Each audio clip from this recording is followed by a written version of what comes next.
ദൈവത്തിന്റെ സൂക്ഷിപ്പുകൾക്കായി ഞാൻ ദൈവത്തെ സ്തുതിക്കുന്നു, സ്തോത്രം ചെയ്യുന്നു. വായിച്ച സങ്കീർത്തനത്തിലേക്ക് ഞാൻ നിങ്ങളുടെ ശ്രദ്ധയെ ക്ഷണിക്കുവാനായിട്ട് ആഗ്രഹിക്കുകയാണ്. 55-ാമത്തെ സങ്കീർത്തനം. ഈ 55-ാമത്തെ സങ്കീർത്തനത്തിന്റെ ഒരു പ്രത്യേകത എന്ന് പറയുന്നത് 23 വാക്യങ്ങളുണ്ട്.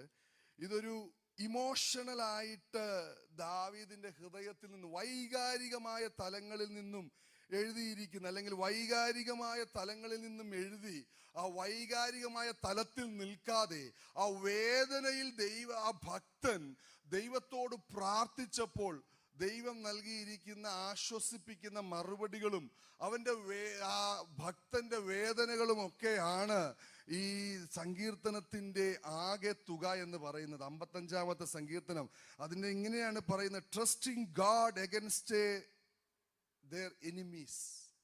ശത്രുക്കളുടെ മധ്യത്തിൽ ദൈവത്തിൽ ആശ്രയിക്കുന്ന ഒരു ഭക്തന്റെ സങ്കീർത്തനമാണ് 55-ാമത്തെ സങ്കീർത്തനം. ഈ ഞാന് മുഖവരിയായിട്ട് പറഞ്ഞപ്പോൾ ഈ ശത്രുക്കൾ എന്നൊക്കെ പറയുന്നത് ദാവീദിന് വെളിയിൽ നിന്നുള്ള ഫിലിസ്ത്യരോ മോവാബ്യരോ അല്ലെങ്കിൽ അമോന്യരോ ഒന്നും അല്ലായിരുന്നു. ദാവീദിനെ ഏറ്റവും കൂടുതൽ വിഷമിപ്പിച്ച ശത്രുക്കൾ, ദാവീദിന്റെ ശത്രുക്കൾ എന്ന് പറയുന്നത്, ഒരുമിച്ച് ഒരു പായിൽ ഇരുന്നുറങ്ങി കിടന്നുറങ്ങി ഒരു പാത്രത്തിൽ നിന്നും ഭക്ഷണം കഴിച്ചവർ തന്നെ തനിക്കെതിരെ എഴുന്നേറ്റപ്പോൾ ഉണ്ടായ ആ മനോവേദനയിൽ നിന്നും എഴുതിയ സങ്കീർത്തനമാണ് ഈ 55-ാമത്തെ സങ്കീർത്തനം. അതായത് 2 ശമൂവേലിന്റെ പുസ്തകം 15-ാം അധ്യായം, 2 ശമൂവേലിന്റെ പുസ്തകം 15 മുതൽ 18 വരെയുള്ള അധ്യായങ്ങൾ വായിക്കുമ്പോൾ ഇതിൻ്റെ ഒരു പശ്ചാത്തലം നമുക്ക് അവിടെ കാണുവാനായിട്ട് സാധിക്കും. ഒന്ന്, ദാവീദിന്റെ സ്വന്തം മകൻ അബ്ശാലോം തനിക്കെതിരെ തിരിഞ്ഞു. 2, ദാവീദിന്റെ ആത്മാർത്ഥ സുഹൃത്ത് തന്നെക്കെതിരായിട്ട് തിരിഞ്ഞു. ആരായിരുന്നു ആ സുഹൃത്ത്? ആരായിരുന്നു? ശൗലാണോ? ആരാ? ദാവീദിന്റെ സൺഡേ സ്കൂൾ പഠിക്കുന്ന കുഞ്ഞുങ്ങളൊക്കെ, നിങ്ങളൊക്കെ ഈ ഭാഗമൊക്കെ പഠിച്ചാ പോകുന്നെന്ന് എനിക്ക് തോന്നുന്നു. ആരായിരുന്നു? അഫീദാഫേൽ. ദാവീദിന്റെ ഏറ്റവും ബെസ്റ്റ് ഫ്രണ്ട് ആയിരുന്നു. ഏറ്റവും ബെസ്റ്റ് ഫ്രണ്ട്. ഒരു കണക്കിന് പറഞ്ഞാൽ ദാവീദിന്റെ ഹൃദയ വിചാരങ്ങളുടെ സൂക്ഷിപ്പുകാരൻ. പക്ഷെ ഒരു സുപ്രഭാതത്തിൽ ആ കൂട്ടുകാരൻ, തൻ്റെ ബെസ്റ്റ് ഫ്രണ്ട്, ഇന്നത്തെ നമ്മുടെ യുവജനങ്ങളുടെ ഭാഷയിലൊക്കെ പറഞ്ഞാൽ ആ ഗഡി അല്ലെങ്കിൽ ആ ബെടി, ചങ്ക് ആയി കൂടെ നടന്നവൻ ചങ്കിന് നേരെ കുന്തവുമായി വന്നപ്പോൾ ഉണ്ടായ വേദനയിൽ നിന്ന് എഴുതിയതാണ് ഈ 55-ാം സങ്കീർത്തനം. ഈ ചിലരുണ്ട്, ഈ സഹോദരങ്ങളൊക്കെ എതിരെ നിന്നാൽ അവർക്ക് അതൊന്നും വിഷയമൊന്നുമല്ല. പക്ഷെ ഈ സുഹൃത്തുക്കള് തങ്ങളിൽ നിന്നും മാറിപ്പോയാൽ ചിലർ ഭയങ്കരമായ വേദനയിലും ഡിപ്രഷനൊക്കെ അടിച്ച് ഇങ്ങനെ തകർന്നു പോകുന്നു. ഫ്രണ്ട്ഷിപ്പിന്റെ വാല്യൂ ഒക്കെ കൊടുക്കുന്നവർ ഇന്നത്തെ കാലത്തൊക്കെ ഫ്രണ്ട്ഷിപ്പ് എന്നൊക്കെ പറഞ്ഞാൽ എത്രത്തോളം ഈ പണ്ടത്തെ അച്ചായന്മാരെയൊക്കെ നോക്കിയാൽ ഇന്നും അവരൊക്കെ ഒരുമിച്ച് കൂടുമ്പോൾ ഒരു സന്തോഷവും ആ സൗഹൃദത്തിന്റെ ഒരു പ്രാധാന്യം. ദാവീദ് അങ്ങനെ സൗഹൃദങ്ങൾക്കൊക്കെ പ്രാധാന്യം കൊടുത്തിരുന്ന ഒരു വ്യക്തിയായിരുന്നു. അതുകൊണ്ടല്ലേ ശത്രുവിന്റെ മകനെ പോലും തൻ്റെ സുഹൃത്തായിട്ട് ദാവീദ് കൊണ്ടു നടന്നത്? ആരാ? യോനാഥാനും അപ്പൻ ദാവീദിനെ ഇല്ലാതാക്കുവാൻ പദ്ധതി ഒരുക്കുമ്പോഴും ശൗലും യോനാഥാനും ഒരുമിച്ചായിരുന്നു. ദേ വർ ബെസ്റ്റ് ഫ്രണ്ട്. നമുക്ക് നല്ല സുഹൃത്തുക്കളെ വേണം, നല്ല സുഹൃത്തുക്കൾ നമ്മുടെ കൂടെ നിൽക്കുന്ന. Amen. You have to be very careful when you choose your friends. എൻ്റെ യുവജനങ്ങളോട് ഞാൻ ഒരു കാര്യം പറയാം, എൻ്റെ കുഞ്ഞു സുഹൃത്തുക്കളോട്, നിങ്ങളുടെ കൂടെ നടക്കുന്നവരൊന്നും നല്ല സുഹൃത്തുക്കളൊന്നുമല്ല. either they want to destroy you, either they want your money, either they want your fame. പണത്തിനും പ്രശസ്തിക്കും വേണ്ടി കൂടെ കൂടുന്നവരുണ്ട്. You need to be very careful when you choose your friends. നിങ്ങളുടെ സ്കൂളിൽ പോകുമ്പോൾ, നിങ്ങളുടെ കലാലയങ്ങളിൽ പോകുമ്പോൾ, നിങ്ങളെ ഒരു പാർട്ടിക്ക് കൊണ്ടുപോയെന്നിരിക്കാം, നിങ്ങളൊരു ബർത്ത്ഡേ ഫംഗ്ഷന് കൊണ്ടുപോയെന്നിരിക്കാം, നിങ്ങളെ ചിലപ്പോൾ ഒരു പ്രൈവറ്റ് ഫംഗ്ഷന് കൊണ്ടുപോയെന്നിരിക്കാം. അതൊക്കെ ചിലപ്പോൾ എന്തെങ്കിലുമൊക്കെ ലക്ഷ്യങ്ങളൊക്കെ അതിൻ്റെ പിന്നിൽ കാണും. നിങ്ങളുടെ സുഹൃത്തുക്കളെ തിരഞ്ഞെടുക്കുമ്പോൾ പണമോ ഗ്ലാമറോ പദവികളൊന്നും ആയിരിക്കരുത്. പ്രാർത്ഥനയോടെ വേണം നിങ്ങളുടെ സുഹൃത്തുക്കളെ തിരഞ്ഞെടുക്കുവാൻ. ആമേൻ. സുഹൃത്ത് വലയത്തിൽ അകപ്പെട്ട് ജീവിതം നശിക്കപ്പെട്ട ഒത്തിരി പേരുണ്ട്. ഞാൻ ആരുടെയും ചരിത്രങ്ങളോ കഥകളോ ഒന്നും, എനിക്ക് ഒത്തിരി പേരെ അറിയാം. സുഹൃത്തുക്കളെ ആത്മാർത്ഥമായിട്ട് വിശ്വസിച്ച് പക്ഷെ അവസാനം ചതിക്കപ്പെട്ട ഒത്തിരി പേരുണ്ട്. എൻ്റെ പ്രിയ കുഞ്ഞുങ്ങളെ, നിങ്ങളൊന്നും സുഹൃത്തുക്കളെ വേണ്ടെന്നൊന്നുമല്ല. ഐ ഡു ബിലീവ്, എനിക്ക് ഒരു കൂട്ടം എൻ്റെ നല്ല ഫ്രണ്ട്സ് ഉണ്ട്. അത് ആത്മീക ഗോളത്തിലായാലും പുറത്തായാലും I do have my group of friends. അതാണ് ഇന്നലെ തന്നെ എനിക്ക് തോന്നുന്നു ഇന്നലത്തെ യുവജനവേദിയിൽ ലൈവിലുണ്ട്. IPC കേരള സ്റ്റേറ്റ് കൺവെൻഷൻ്റെ യുവജനവേദിക്കകത്ത് സുനിൽ സക്കറിയ എന്ന് പറയുന്ന സാറ് ശക്തമായൊരു ക്ലാസ് അവിടെ കൂടി വന്ന യുവാക്കന്മാർക്ക് നൽകാനായിട്ട് ഇടയായിത്തീർന്നു. അവിടെ കൃത്യമായിട്ട് അദ്ദേഹം പറഞ്ഞു, ഈ കാലഘട്ടത്തിൻ്റെ പോക്കിനകത്ത് നാം പെട്ടുപോയി കഴിഞ്ഞാൽ ഊരി വരാൻ വലിയ പാടാ. ആമേൻ. കാലഘട്ടത്തിൻ്റെ we no need to be identify with them. നമ്മൾ പലപ്പോഴും ആഗ്രഹിക്കുന്ന അവരോടൊപ്പം, അവരെ പോലെ. എൻ്റെ പ്രിയ കുഞ്ഞുങ്ങളെ, അവരെ പോലൊന്നും ആകാൻ നിങ്ങൾ ശ്രമിക്കണ്ട. ഹല്ലേലൂയ. നിങ്ങൾ ഒരിക്കലും ശ്രമിക്കരുത്. നിങ്ങൾക്ക് ആകാനും പറ്റത്തില്ല. നിങ്ങളുടെ സുഹൃത്തുക്കളുടെ കയ്യിലിരിക്കുന്ന മോഡേൺ ഗാഡ്ജറ്റ്സും അവരുടെ ഉപയോഗിക്കുന്ന വാഹനങ്ങളും കണ്ടെന്ന് നിങ്ങളുടെ മാതാപിതാക്കളെ ബുദ്ധിമുട്ടിക്കാൻ നിങ്ങൾ നിൽക്കരുത്. നിങ്ങൾക്ക് വേണ്ടി കരുതുവാൻ, നിങ്ങൾക്ക് വേണ്ടി നൽകുവാൻ ഒരു നല്ലൊരു അപ്പൻ സ്വർഗത്തിലുണ്ട്. Hallelujah.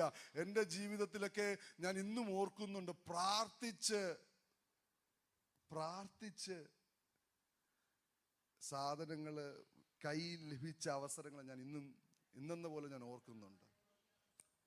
U need to be very careful. നമ്മൾ ഓരോരുത്തരും എൻ്റെ പ്രിയ യുവ സഹോദരങ്ങളോട് എനിക്ക് എൻ്റെ ഫ്രണ്ട് സർക്കിൾ എൻ്റെ +2 കഴിഞ്ഞ് പിന്നെ എൻ്റെ ഫ്രണ്ട് സർക്കിൾ എല്ലാം സെമിനാരിക്കകത്തായിരുന്നു. 2012, 2007 മുതൽ ഈ നിമിഷം വരെയും എനിക്ക് ഏറ്റവും കൂടുതൽ ഫ്രണ്ട്സ് ഉള്ളത് എൻ്റെ സെമിനാരി വലയത്തിനകത്താണ്. എൻ്റെ സുഹൃത്തുക്കൾ കൂടുതലും, കാരണം ബൈബിൾ കോളേജുമായിട്ടൊക്കെ ബന്ധം. പക്ഷെ നിങ്ങളൊക്കെ പൊതുസമൂഹങ്ങളുമായിട്ട് അധികമായിട്ട് ഇന്നിൻ്റെ കാലവുമായിട്ട് ചേർന്ന് നടക്കുന്ന പ്രിയപ്പെട്ട ലോർഡ്, എൻ്റെ പ്രിയ കുഞ്ഞു സഹോദരങ്ങളോട്, സഹോദരിമാരോട് എനിക്ക് പറയാനുള്ളത്, you need to be very careful when you select your friend.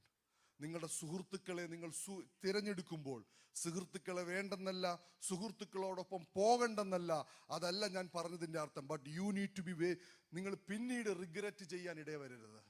നിങ്ങളുടെ വ്യക്തിപരമായ ജീവിതത്തിൽ, നിങ്ങളുടെ സാമൂഹിക ജീവിതത്തിൽ ഇങ്ങനെ ഒരാളെ ആണല്ലോ ഞാൻ കൂടെ കൂട്ടിയതെന്ന് നിങ്ങൾ ഒരിക്കലും റിഗ്രറ്റ് ചെയ്യാൻ ഇടവരരുത്. So need to be very careful. അങ്ങനെ ഒരു അവസരത്തിലാണ് ദാവീദ് ഈ 55-ാമത്തെ സങ്കീർത്തനം എഴുതുന്നത്. 55-ാമത്തെ സങ്കീർത്തനത്തിൽ ഇങ്ങനെ വായിക്കുമ്പോൾ അതിൻ്റെ ഓരോ ഭാഗത്തിലും സങ്കീർത്തനക്കാരൻ വളരെ വേദനയോടുകൂടെയാണ് ഈ കാര്യങ്ങളെ ആ 23 വാക്യങ്ങൾക്കകത്ത് ഉൾക്കൊള്ളിച്ചിരിക്കുന്നത്. അതിനകത്തും പക്ഷെ ഈ പ്രാർത്ഥനയോടെ പറയുമ്പോഴും അവന് ദൈവത്തിൽ നിന്ന് ലഭിക്കുന്ന ഒരു മറുപടിയുണ്ട്. അവനെ ആശ്വസിപ്പിച്ചിരുന്ന അതാണ് 22-ാമത്തെ വാക്യം പറയുന്നത്, നിന്റെ ഭാരം നീ യഹോവയുടെ മേൽ വെച്ചുകൊള്ളുക. ആമേൻ. നിന്റെ ഭാരം നിന്റെ കൂട്ടുകാരുടെ മേൽ വെക്കാനല്ല, നിന്റെ ഭാരം നിന്റെ മാതാപിതാക്കളുടെ മേൽ വെക്കാനല്ല.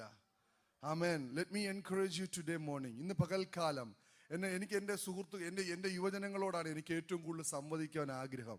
If you have some problems in your life, നിങ്ങളുടെ ജീവിതത്തിൽ എന്തെങ്കിലും വിഷയങ്ങളുണ്ടെങ്കിൽ, നിങ്ങൾ അനുഭവിക്കുന്ന എന്തെങ്കിലും വേദനകളുണ്ടെങ്കിൽ, ഹല്ലേലൂയ, നിങ്ങളുടെ ജീവിതത്തിൽ നിങ്ങളുടെ മാതാപിതാക്കളെ ബുദ്ധിമുട്ടിക്കുന്നതിനേക്കാൾ അപ്പുറം നിങ്ങളുടെ പ്രാർത്ഥനാ മുറികൾക്കകത്ത്, നിങ്ങളുടെ വ്യക്തിപരമായ ജീവിതത്തിനകത്ത്, നിങ്ങളുടെ വിഷയങ്ങൾക്കകത്ത് ഒരു മറുപടി കാണുവാൻ നിങ്ങൾ ആഗ്രഹിക്കുന്നുണ്ടെങ്കിൽ, ദാവീദിനോട് ദൈവം പറയുകയാണ്, നിന്റെ ഭാരം നീ എന്റെ മേൽ വെച്ചോ. നിന്റെ ഭാരം എത്ര വലുതായിക്കൊള്ളട്ടെ, നിന്റെ പ്രശ്നം എത്ര വലുതായിക്കൊള്ളട്ടെ, ഒരു കൗൺസിലർക്കും നൽകാത്ത ഉപദേശം, ഹല്ലേലൂയ, ഒരു കൗൺസിലർക്കും നൽകുവാൻ കഴിയാത്ത മറുപടി, നീ എത്ര വലിയ കുടുക്കിനകത്ത് പെട്ടുപോയെന്നാലും നീ ഭാരപ്പെടണ്ട. നിന്റെ ഭാരം എന്റെ മേൽ വെച്ചോ, ഞാൻ നിന്നെ എന്ത് ചെയ്യാം? പുലർത്തും. Amen. Hallelujah. I will sustain you. എത്ര പേർക്ക് ഉറപ്പുണ്ട്? ആമേൻ. എന്നെ പുലർത്തുവാൻ പാടിയാ പോരാ കേട്ടോ. എന്നെ നന്നായി നടത്തും, എന്നെ നന്നായി പുലർത്തും എന്നൊക്കെ പാടിയാ മാത്രം പോരാ, അത് അനുഭവിക്കണം. And we need to experience that. ഞായറാഴ്ച രാവിലെ വന്ന് പാടി 1 മണിക്ക് പോകുന്നവരായി തീരരുത്. എന്നെ നന്നായി പുലർത്തുമെന്ന് പാടിയാൽ അത് ജീവിതത്തിൽ അനുഭവിക്കണം. അത് അനുഭവിച്ച് പാടുമ്പോൾ ലഭിക്കുന്ന ഒരു ആത്മീയ അനുഗ്രഹമുണ്ട്. എന്നെ നന്നായി പുലർത്തൂ, എന്നെ നന്നായി കരുതൂ, എന്നെ നന്നായി നടത്തുന്ന ഒരു അരുമനാഥന്റെ സാന്നിധ്യത്തിലാ ഞാൻ ആശ്രയം വയ്ക്കുന്നത്. അതുകൊണ്ട് എനിക്ക് ഭയപ്പെടുവാനൊന്നുമില്ല.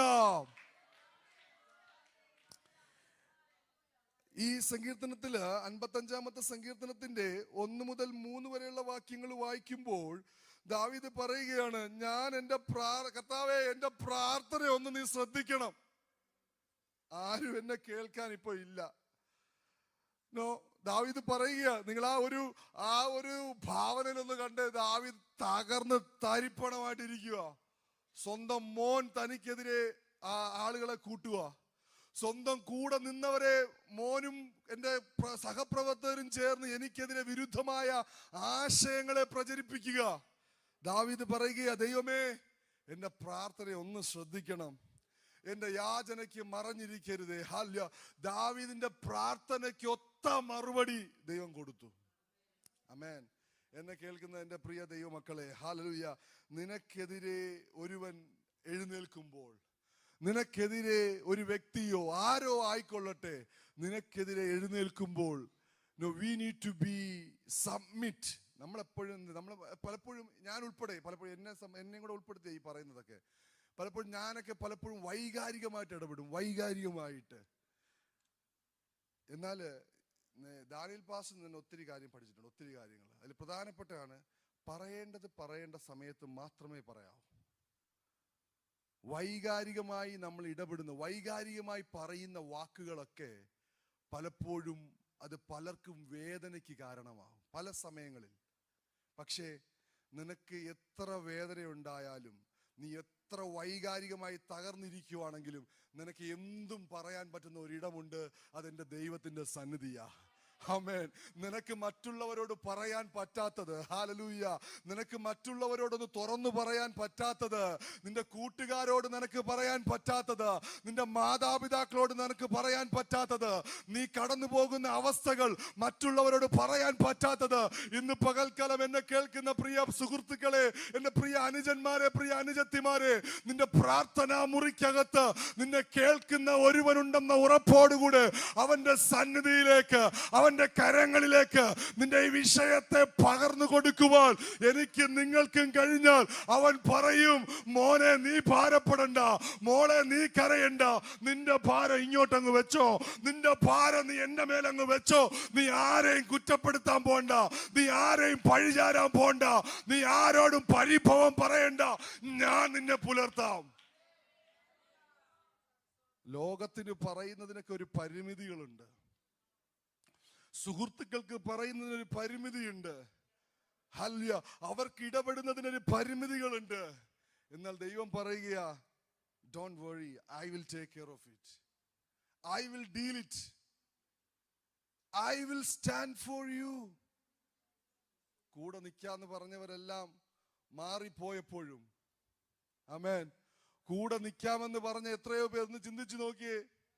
കൂടെ നിൽക്കാം, ചങ്ക് തന്ന് നിൽക്കാം, ആമേൻ, സമയം കിട്ടിയപ്പോഴെല്ലാം കാല് വാരിയിട്ടല്ലേ ഉള്ളൂ.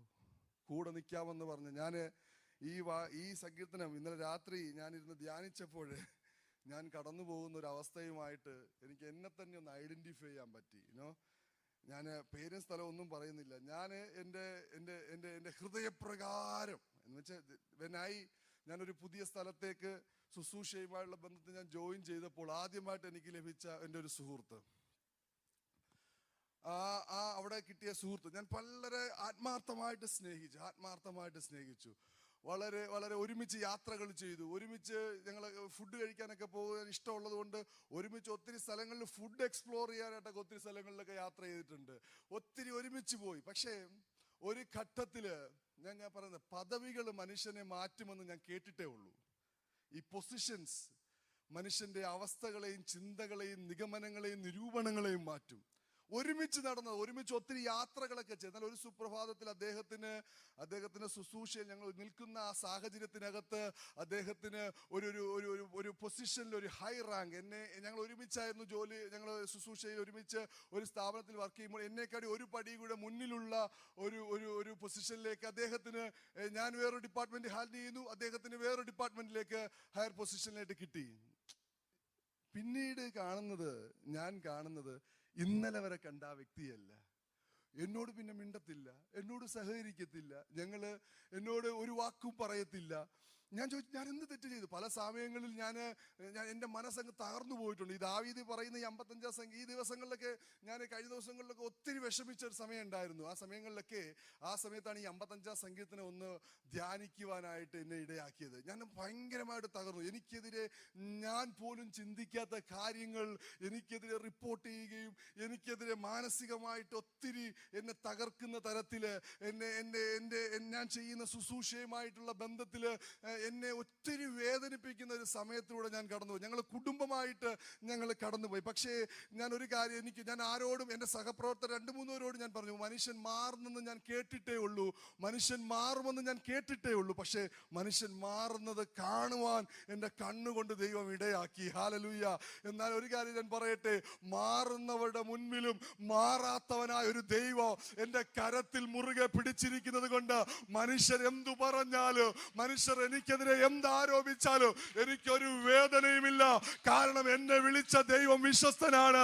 അവനാണ് എനിക്കൊരു വഴി തുറന്നതെങ്കിൽ, അവനാണ് എന്നെ അവിടെ ആക്കിയതെങ്കിൽ, ഇന്ന് പകൽക്കാലം എന്നെ കേൾക്കുന്ന പ്രിയ ദൈവത്തിലെ, നിന്റെ ദൈവമാണ്, നീ ആരാധിക്കുന്ന ദൈവമാണ് നിന്നെ ഒരു സ്ഥലത്താക്കിയെങ്കിൽ, നിനക്കെതിരെ മനുഷ്യൻ എന്തൊക്കെ പറഞ്ഞാലും എന്തൊക്കെ ആലോചന കൂട്ടിയാലും ഇന്ന് പകൽക്കാലം നിന്റെ ഭാരം എന്റെ മേൽ വെച്ചു കൊള്ളാമെന്ന് സ്വയം ഏറ്റെടുക്കുവാൻ തയ്യാറായി ഒരുവൻ നിന്റെ കൂടെ ഉള്ളപ്പോൾ നീ ഭാരപ്പെടണ്ട, നീ തകർന്നു പോകണ്ട, നീ വീണു പോകണ്ട.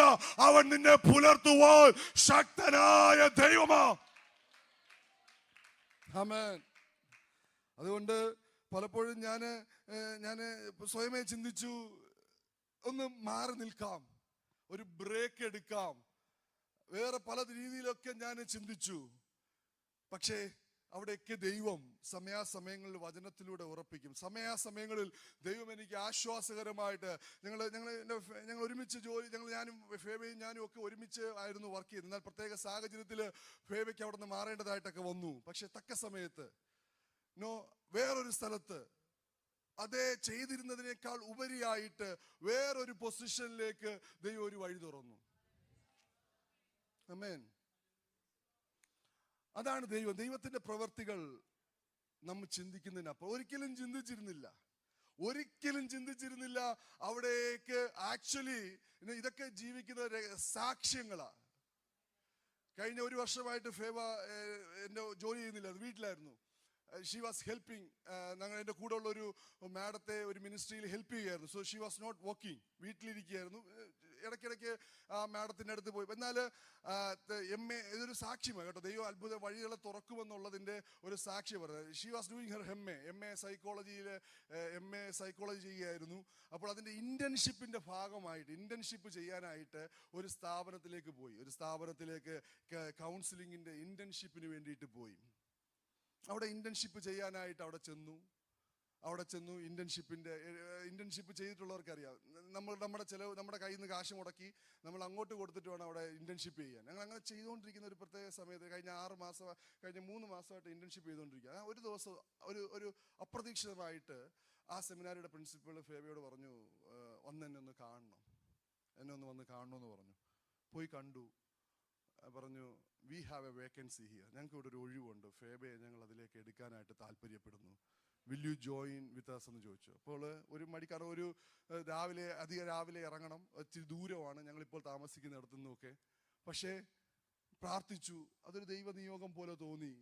കഴിഞ്ഞ ദിവസം ദൈവം അപ്രതീക്ഷിതമായിട്ട് അവിടെ കഴിഞ്ഞ ദിവസങ്ങളിലൊക്കെ ജോലി ചെയ്തതിനേക്കാളും എൻജോയ് ചെയ്തത്തക്ക രീതിയിൽ ഏത് ഫീൽഡിലാണോ ആഗ്രഹിച്ചത് ആ ഫീൽഡിൽ തന്നെ ഒരു മിനിസ്ട്രി ഓപ്പർച്യൂണിറ്റീസ് ദൈവം വഴി തുറന്നു. എന്നെ കേൾക്കുന്ന പ്രിയ ദൈവത്തിലെ, മനുഷ്യർ മാറ്റി നിർത്തിയാലും ആമേൻ. മനുഷ്യർ മാറ്റി നിർത്തിയാലും കൂട്ടുപ്രവർത്തകർ മാറ്റി നിർത്തിയാലും, ഹല്ലേലൂയ, നിന്റെ ഭാരം നീ ആരുടെ മേലാണോ വെച്ചത്, നിന്റെ ഭാരം വെച്ചവന്റെ മേൽ നിനക്കൊരു പ്രതീക്ഷയുണ്ടെങ്കിൽ, ആ വെച്ചവന്റെ മേൽ നിന്റെ ഭാരം എന്റെ മേൽ വെച്ചുകൊള്ള എന്ന് പറഞ്ഞവൻ നിന്റെ കൂടെ ഉണ്ടെങ്കിൽ, എന്നെ കേൾക്കുന്ന പ്രിയ ദൈവമക്കളെ, അവൻ നിന്ദിതനാകുവാൻ അനുവദിക്കത്തില്ല, നീ ലജ്ജിതനാകുവാൻ അനുവദിക്കത്തില്ല.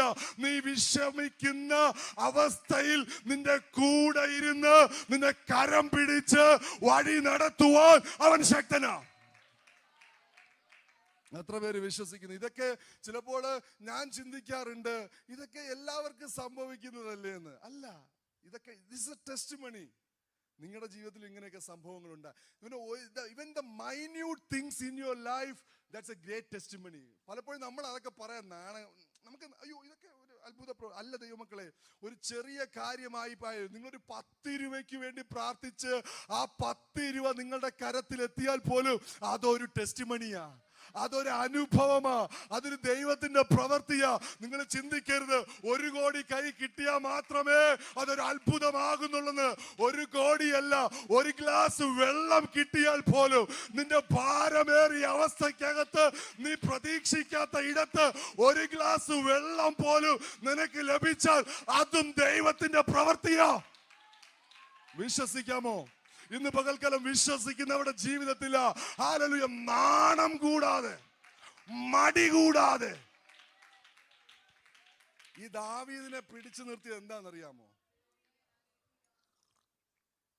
ഇങ്ങനെയൊക്കെ സംഭവിച്ചിട്ടും ദാവീദ് തകർന്നു പോകാത്ത എന്താണെന്നറിയാമോ? അവനും ദൈവമായിട്ടുള്ള ബന്ധവാ. ഏതൊരു സാഹചര്യത്തിലും അവൻ ദൈവത്തെ കണ്ടുമുട്ടുവാൻ, ദൈവത്തോടെ സന്നിധിയിലേക്ക് നമുക്ക് മടിയല്ലേ? നമുക്ക് മടി. ഞാൻ എങ്ങനെ ഈ വിഷയമൊക്കെ ദൈവത്തോട് പ്രാർത്ഥിക്കുന്നേ? മോശമല്ലേ അല്ലേ? ഈ പ്രാർത്ഥനാ വിഷയങ്ങളൊക്കെ എങ്ങനെ? എന്നെ കേൾക്കുന്ന പ്രിയ ദൈവമേ, ദൈവത്തെ ഏത് കേസും എടുക്കും. എൻ്റെ ദൈവം, അവന് ഒരു റെസ്ട്രിക്ഷനും ഇല്ല. നിന്റെ ഏത് കേസും, എൻ്റെ ഏത് കേസും ദൈവം, അതല്ലേ ധൈര്യമായിട്ട് ഇവിടെ എഴുതി വെച്ചിരിക്കുന്നത്. നിന്റെ ഭാരം ഏതുമായിക്കൊള്ളട്ടെ, അതെന്റെ മേൽ വെച്ചോ, ഞാൻ നിന്നെ പുലർത്താം. I will take care of you. I will sustain you. I will provide for you. I will be with you. നമുക്ക് പക്ഷെ ഒരു മടിയാ. നമുക്ക് ഇത് മോശം, ദൈവം എന്തോ വിചാരിക്കുന്ന പലപ്പോഴും നമ്മുടെ ചിന്ത. ദൈവം എന്തോ വിചാരിക്കും? ഇതൊക്കെ ദൈവത്തോട് ആ വിഷയത്തിന് ഒരു ഗുമ്മില്ല പ്രാർത്ഥിക്കാൻ. പക്ഷെ ആ വിഷയം ഒരു സുഖമില്ല. മറ്റുള്ളവരൊക്കെ വിഷയം കേൾക്കുമ്പോൾ എന്തോ നമുക്ക് പ്രാർത്ഥിക്കാൻ തോന്നും. പക്ഷെ എൻ്റെ വിഷയം പറയുമ്പോൾ തലവേദന, പഠിക്കാൻ ബുദ്ധിയില്ല, അല്ലെങ്കിൽ മടി വെക്കരുത്. Don't be ashamed of. നിങ്ങളുടെ വിഷയങ്ങൾ ദൈവത്തിന്റെ സന്നിധി, നിങ്ങളെ സൃഷ്ടിച്ചവന് നിങ്ങളുടെ വിഷയങ്ങൾ അറിയാമല്ലോ. അവനല്ലേ നിങ്ങളെ സൃഷ്ടിച്ചത്. അവൻ അറിയാതെ നമ്മൾ വിശ്വസിക്കുകയും പാടുക. എൻ്റെ തലയിൽ നിന്ന് ഒരു മുടി പോലും അറിയുന്നവന്, ഒരു മുടി പോലും വീണാൽ അറിയുന്നവന് നിന്റെ ചെറിയ വിഷയം അവൻ അറിയത്തില്ലേ? He know everything. എന്റെ ദൈവത്തിന് നിന്നെ കുറിച്ച് എല്ലാം അറിയാം. നീ എത്ര മറച്ചു വെക്കാൻ ശ്രമിച്ചാലും, എത്ര കവർ ചെയ്യാൻ ശ്രമിച്ചാലും, ഉള്ളതിനെ ഉള്ളതുപോലെ കാണുന്ന ഒരുവനെയാ ഞാനും നിങ്ങളും ആരാധിക്കുന്നത്. അവന്റെ മുൻപിൽ സകലതും നഗ്നവും മലർന്നതുമായി കിടക്കുകയല്ലേ. അവനിൽ നിന്ന് എന്തൊളിപ്പിക്കാനോ? അതുകൊണ്ടാ സങ്കീർത്തനക്കാരൻ പറയുന്നത്, പ്രാവിനെ പോലൊരു ചിറകുണ്ടായിരുന്നെങ്കിൽ ഞാൻ പോയി ഒളിച്ച് ജീവിച്ചേനെ. എത്രയോ വട്ടം ചിന്തിച്ചിട്ടുണ്ടല്ലേ? ഒന്ന് ആ പാസ്റ്ററെ കണ്ണിപ്പെടാതെ, കൂട്ടുകാരൊക്കെ വിശ്വാസികളുടെ കണ്ണിപ്പെടാതെ ഒന്ന് ദൂരം ഒന്ന് മാറിപ്പോയിരുന്നു. പക്ഷെ പാസ്റ്ററെ കണ്ണിപ്പെട്ട ആരാധനയ്ക്ക് വരാതിരുന്നാലും കാണുന്ന ഒരു കണ്ണ് മുകളിലുണ്ട്. ഹല്ലേലൂയ. ഞാൻ സമുദ്രത്തിന്റെ അടിയിൽ പോയി പാർക്കാന്ന് വെച്ചാൽ അവിടെയും നിന്റെ സാന്നിധ്യമുണ്ട്. ഇരുള് പോലും എനിക്ക് മറവാണെന്ന് ചിന്തിച്ചാൽ ഞാൻ പ്രാർത്ഥിച്ച അതുപോലും എനിക്ക് പറ്റത്തില്ല. ഇന്ന് പകൽക്കാലം നമ്മളിവിടെ എത്ര ദൂരം ഓടും? എത്ര ദൂരം ഓടും? എത്ര ദിവസം ഓടും? എത്ര മണിക്കൂർ മാറി നിൽക്കും? ഇന്ന് പകൽക്കാലം ഒളിച്ചോട്ടങ്ങൾക്കൊന്നും ക്രിസ്തീയ ജീവിതത്തിൽ വലിയ പ്രസക്തി ഇല്ല. ഹല്ലേലൂയ. ഒളിച്ചോട്ടങ്ങൾക്ക് എന്നും വിധേയപ്പെടേണ്ടവരല്ല ക്രിസ്തു വിശ്വാസികൾ. ഇന്ന് പകൽക്കാലം എത്ര വലിയ വിഷയമുണ്ടായാലും നീ കടന്നു വന്ന് ദൈവത്തെ ആരാധിക്കാൻ തയ്യാറായാൽ അതിന്റെ നടുവില് ഒരു ദൈവ സാന്നിധ്യം വെളിപ്പെടും. അതിന്റെ നടുവില് ഒരു ദൈവ പ്രവൃത്തി ഉണ്ടാകും. ഇന്ന് പകൽക്കാലം എത്ര പേർക്ക് ഉറപ്പുണ്ട് നിന്റെ വിഷയം ദൈവത്തിനൊരു വിഷയമേ അല്ല? ആമേൻ. ഉറപ്പോടെ പറയണം, എന്റെ വിഷയം ദൈവത്തിന് വിഷയമല്ല, എന്റെ വിഷയം എനിക്കാ വിഷയം. ആമേൻ. നിന്റെ വിഷയം ദൈവത്തിനൊരു വിഷയമേ അല്ല. ആമേൻ. അതുകൊണ്ടാണ് സങ്കീർത്തനക്കാരൻ പറയുന്നത്, ഹല്ലേലൂയ, ഞാൻ ദൂരത്ത് ഒത്തിരി ഓടി, മരുഭൂമിയിൽ പോയി പാർത്തു. പ്രാവിനെ പോലെ എക്സ്ട്രാ ചിറകിണ്ട വിങ്സ് ഉണ്ടായിരുന്നെങ്കിൽ ഞാൻ പറന്നു പോയേനെ. ഇന്ന് പകൽക്കാലം പ്രശ്നങ്ങൾക്ക് നിന്നും ഒളിച്ചോടുന്നതല്ല ജീവിതം. ആമേൻ. ഒളിച്ചോട്ടങ്ങൾക്ക് വിധേയപ്പെടേണ്ടതല്ല ക്രിസ്തീയ ജീവിതം. ഇന്ന് പകൽക്കാലം എന്നെ കേൾക്കുന്ന പ്രിയ ദൈവമൈതലേ, ഒളിച്ചോടാൻ പ്രാർത്ഥിച്ച ഒരാളുണ്ട്. ആരെന്നറിയാവോ? മതി കർത്താവേ മതി, ഞാൻ ഒത്തിരി ഓടി. ആരാ ഓടി? ഈ ഒളിച്ചോട്ടങ്ങൾക്ക് വിധേയപ്പെടുന്നവർ പലപ്പോഴും ഇന്നലകളിൽ ദൈവത്തിന് വേണ്ടി പ്രയോജനപ്പെട്ടവരാ. കഴിഞ്ഞ ദിവസം സ്വർഗത്തിൽ നിന്ന് തീയിറക്കിയ ആള്. പക്ഷെ ഇന്ന് പറയുകയാ, ചൂരച്ചെടിയുടെ അടി ചെന്നിട്ട് പറയുകയാ, ലോർഡ് ഈസ് ഇനഫ്, മതി കർത്താവേ മതി. തകർത്ത് കളയുന്ന അവസ്ഥ. നിന്നെ ജീവനോടെ വെച്ചേക്കത്തില്ലെന്നാ പറഞ്ഞേ. ലുക്കൗട്ട് നോട്ടീസ് ഇറക്കി. ഇസ്രായേലിൽ മൊത്തവും ലുക്കൗട്ട് നോട്ടീസ് ഇറക്കി. ഇന്നത്തെ കാലഘട്ടവുമായി ബന്ധപ്പെട്ട് സകല വാട്സാപ്പ് ഗ്രൂപ്പുകളിലും ഫോട്ടോ വന്നു.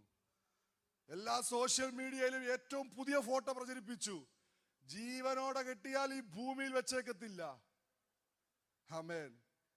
ജീവനോടെ കിട്ടിയാൽ വെച്ചേക്കത്തില്ല എന്ന് പറഞ്ഞവന്റെ ശവം, ആമേൻ, അവൻ ജീവച്ഛവമായി തീരുന്നത് വെല്ലുവിളി ഏറ്റവൻ കണ്ടു.